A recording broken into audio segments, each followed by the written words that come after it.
आज है 27 अक्टूबर, दिन रविवार। खबरों के बढ़ने से पहले एक नजर सुर्खियों पर। सभी विश्वविद्यालयों को परीक्षा के 30 दिनों में जारी करने होंगे रिजल्ट। उच्च शिक्षा निदेशालय ने जारी किया निर्देश। परीक्षा कैलेंडर भी हुआ जारी।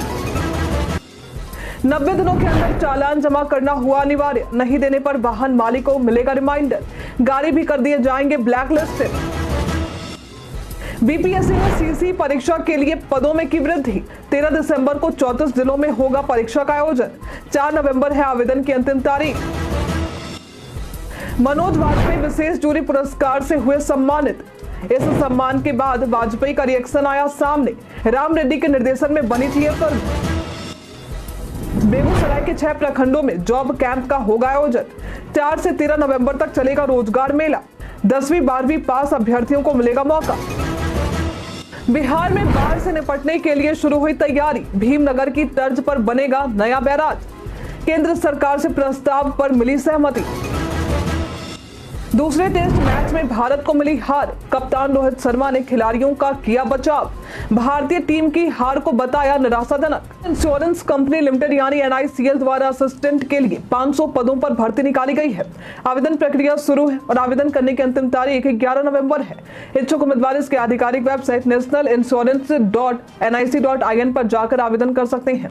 इस भर्ती के लिए जरूरी है कि उम्मीदवार के पास किसी भी विषय में ग्रेजुएशन की डिग्री हो। 1 अक्टूबर 2024 तक योग्यता परीक्षा पास सर्टिफिकेट हो। उम्मीदवारों की आयु सीमा 21 से 30 वर्ष के बीच में होनी चाहिए।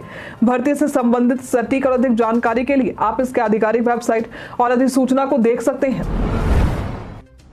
इस वर्ष नेपाल में भारी बारिश के बाद बिहार में बाढ़ की स्थिति को देखते हुए राज्य सरकार ने भीमनगर की तर्ज पर एक नया बैराज बनाने का निर्णय लिया है। ये बैराज नेपाल की पहाड़ों से बिहार में आने वाली नदियों के उफान को नियंत्रित करेगा। जल संसाधन मंत्री विजय चौधरी ने कहा है कि केंद्र सरकार ने इस प्रस्ताव पर सहमति दे दी है और अब कार्य योजना पर भी काम शुरू होगा। उन्होंने बताया कि हाल के रिकॉर्ड बारिश ने बाढ़ नियंत्रण की तैयारियों को ध्वस्त कर दिया है। बाढ़ से अस्थायी समाधान के लिए बिहार सरकार 2004 से ही प्रयासरत है और नेपाल सरकार के साथ कई बैठकें भी की जा चुकी हैं। बैराज निर्माण से पानी के भंडारण में मदद मिलेगी, जिससे तबाही की संभावना कम होगी। विश्वविद्यालयों को परीक्षा के 30 दिनों के अंदर रिजल्ट जारी करने का निर्देश दिया गया है। उच्च शिक्षा निदेशालय ने यह निर्णय हाल ही में कुल सचिवों की बैठक में लिया है, जहां परीक्षा कैलेंडर भी जारी किए गए हैं। कुल सचिवों ने राजभवन के कैलेंडर का उल्लेख किया, जिस पर निदेशालय ने कहा है कि दोनों कैलेंडरों के अनुसार परीक्षा और रिजल्ट समय पर होना चाहिए। BRABU ने 2025 तक के परीक्षाओं का कैलेंडर बनाया है, लेकिन परीक्षाएं अभी पिछड़ गई हैं। पीजी तीसरे सेमेस्टर की परीक्षा 15 नवंबर से शुरू होनी है, जबकि पार्ट 3 का रिजल्ट 31 अक्टूबर को नहीं आएगा, जिससे पीजी नामांकन प्रभावित होगा। इस साल दिवाली पर मां सीता की जन्मस्थली सीतामढ़ी के पुनौरा धाम में स्थित मां जानकी के मंदिर को अयोध्या की तरह रोशन किया जाएगा। यहां लगभग 1 लाख दिए जलाए जाने की तैयारी है। ये निर्णय जानकी जन्मभूमि मंदिर न्यास की बैठक में लिया गया है। न्यास के अध्यक्ष महंत कौशल किशोर दास ने बताया कि अयोध्या में राम जन्मभूमि को सजाने की तैयारी के साथ साथ पुनौरा धाम में भी दीपोत्सव की तैयारियां शुरू हो गई है। मंदिर को दियों से सजाया जा रहा है, जिसमें सीता कुंड और अन्य मंदिर भी शामिल है। विशेष पूजा अर्चना का आयोजन होगा और श्रद्धालुओं के लिए प्रसाद की भरपूर व्यवस्था की जाएगी। इसके लिए न्यास के सदस्यों को जिम्मेदारी सौंपी गई है। बिहार लोक सेवा आयोग यानी बीपीएससी ने अपने 70वें सीसी परीक्षा के लिए पदों की संख्या बढ़ा दी है। पहले 2027 पदों की भर्ती की जानकारी दी गई थी, जिसे अब 4 अतिरिक्त पदों से बढ़ाकर 2031 कर दिया गया है। बीपीएससी ने इसकी आधिकारिक सूचना अपने वेबसाइट पर जारी की है। यह परीक्षा अब 13 दिसंबर को बिहार के 34 जिलों में आयोजित की जाएगी, जबकि पहले ये नवंबर में होने वाली थी। अब तक 4 लाख से अधिक उम्मीदवारों ने पंजीकरण करवाया है और संभावना है कि यह संख्या 8 लाख तक पहुंच सकती है। आवेदन शुल्क जनरल वर्ग के लिए 750 रुपए है और अन्य वर्गों के लिए 200 रुपए है। आवेदन की अंतिम तारीख 4 नवंबर है। बिहार में यातायात नियमों का उल्लंघन करने पर चालान को 90 दिनों के भीतर जमा करना अनिवार्य कर दिया गया है। अगर वाहन मालिक ऐसा नहीं करते हैं तो उन्हें रिमाइंडर भेजा जाएगा और संबंधित गाड़ी को ब्लैक लिस्टेड कर दिया जाएगा। ब्लैक लिस्टेड गाड़ियों का फिटनेस, प्रदूषण प्रमाण पत्र और ओनर से ट्रांसफर करने की अनुमति नहीं मिलेगी। परिवहन विभाग ने राज्य भर में 350 ANPR कैमरे लगाने की योजना बनाई है, जिनमें से कुछ स्मार्ट सिटीज में स्थापित किए जा चुके हैं। इन कैमरों के जरिए ई चालान काटे जा रहे हैं। पटना में भी विभिन्न स्थानों पर कैमरे लगाए जा रहे हैं, जिससे यातायात नियमों का उल्लंघन करने वालों पर नजर रखी जा सके। दीपावली और छठ के दौरान बिहार लौटने वाले प्रवासियों को पटना जंक्शन पर आयुष्मान कार्ड बनाने की सुविधा दी जा रही है। स्वास्थ्य मंत्री मंगल पांडे ने 26 अक्टूबर को इस सुविधा का उद्घाटन किया है, जो सुबह 8 बजे से रात 8 बजे तक उपलब्ध रहेगी। मंत्री ने बताया कि रेलवे स्टेशन और बस स्टैंड पर आयुष्मान कार्ड बनाने के काउंटर खोले गए हैं, ताकि बाहर रहने वाले बिहारियों को इलाज में कोई परेशानी ना हो। उन्होंने कहा कि देश के 29,000 अस्पतालों में आयुष्मान कार्ड के तहत चिकित्सा सेवाएं उपलब्ध है। स्वास्थ्य विभाग इस साल अंत तक कार्ड बनाने में दूसरे स्थान पर पहुंचने का लक्ष्य रखता है। 4 से 8 नवंबर तक जागरूकता अभियान भी चलाया जाएगा। हम में से अधिकतर लोगों के पास अपना बैंक अकाउंट होगा। बैंक अकाउंट को लेकर कई ऐसे नियम हैं जिन्हें हम सभी के लिए जानना बहुत ही जरूरी है।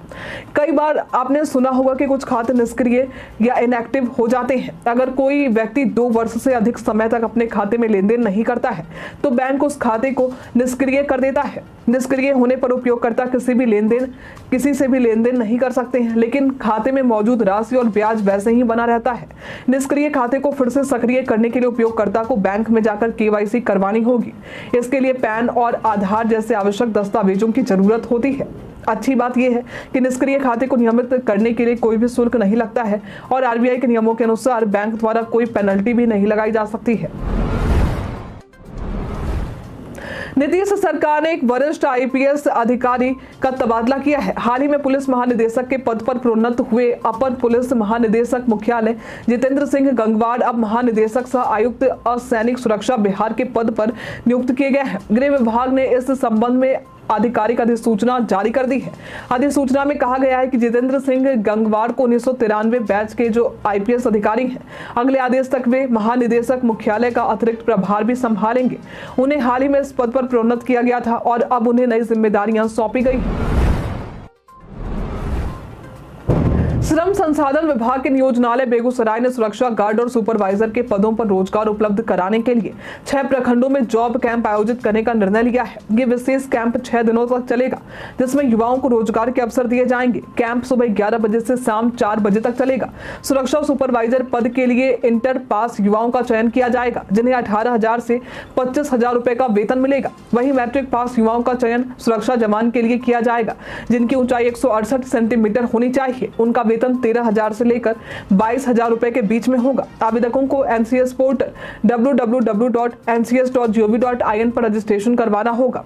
कैंप की तारीखें 4 से 14 नवंबर के बीच निर्धारित की गई हैं, जिसमें 4 नवंबर को तेघरा, 5 नवंबर को बछवाड़ा, 6 को मंसूर चक, 12 नवंबर को भगवानपुर प्रखंड, 13 नवंबर को गढ़पुरा और 14 नवंबर को बरौनी प्रखंड में जॉब कैंप का आयोजन किया जाना है। हम सभी के लिए दिवाली का त्योहार कई खुशियां लेकर आता है। दिवाली की तैयारियां हम कई दिनों पहले ही शुरू कर चुके हैं। घर की साफ सफाई से लेकर लक्ष्मी पूजा तक सभी की तैयारियां जोरों शोरों से हो रही हैं। इस बार दिवाली की शुरुआत अमावस्या तिथि के साथ 31 अक्टूबर दोपहर से हो रही है। 1 नवंबर से प्रतिपदा तिथि की शुरुआत हो जाएगी, इसलिए इस बार दिवाली का त्योहार 31 अक्टूबर को मनाया जा रहा है। इस दिन माँ लक्ष्मी की पूजा अर्चना भी होगी। वहीं धनतेरस भगवान धनवंतरी की पूजा के साथ 29 अक्टूबर को मनाया जाएगा। बिहार से संबंध रखने वाले मनोज वाजपेयी को फिल्म द फेबल के लिए मामी मुंबई फिल्म फेस्टिवल 2024 में विशेष जूरी पुरस्कार से सम्मानित किया गया है। यह फिल्म राम रेड्डी के निर्देशन में बनाई गई है। इस फिल्म का एशिया प्रीमियर पिछले सप्ताह मामी में हुआ था। मनोज वाजपेयी ने कहा है कि यह फिल्म उनके लिए एक चुनौतीपूर्ण अनुभव था, जिसने उन्हें नए तरीके से अभिनय करने का मौका दिया। उन्होंने बताया कि शूटिंग महामारी के दौरान रुकी रही और फिर पहाड़ों में पूरी की गई। राम रेड्डी ने अपनी टीम की मेहनत की सराहना की है और MAMI यानी मामी के दर्शकों का धन्यवाद किया है। द फेबल में प्रियंका बोस, दीपक डोबरियाल और तिलोत्तमा सोम जैसे कलाकारों ने भी शानदार प्रदर्शन किया है। बिहार में क्रिकेट के प्रति दीवानगी को देखते हुए सरकार ने 2 इंटरनेशनल लेवल के क्रिकेट स्टेडियम बनाने का फैसला लिया है। बिहार क्रिकेट एसोसिएशन के अध्यक्ष राकेश तिवारी ने जानकारी दी कि पटना का मोइनुल हक स्टेडियम पुनर्निर्माण के लिए तैयार किया जाएगा, जिसे अगले 2 वर्षों में पूरा करने की का लक्ष्य है। इसके अलावा राजगीर में एक नया इंटरनेशनल क्रिकेट स्टेडियम निर्माणाधीन है, जो अगले साल तक तैयार होने की संभावना है। उन्होंने बताया कि राजगीर में पहला इंटरनेशनल क्रिकेट मैच भी अगले साल खेला जाएगा। राजगीर जो एक प्रमुख टूरिस्ट स्थल है, खिलाड़ियों के लिए सभी सुविधाएं प्रदान करेगा।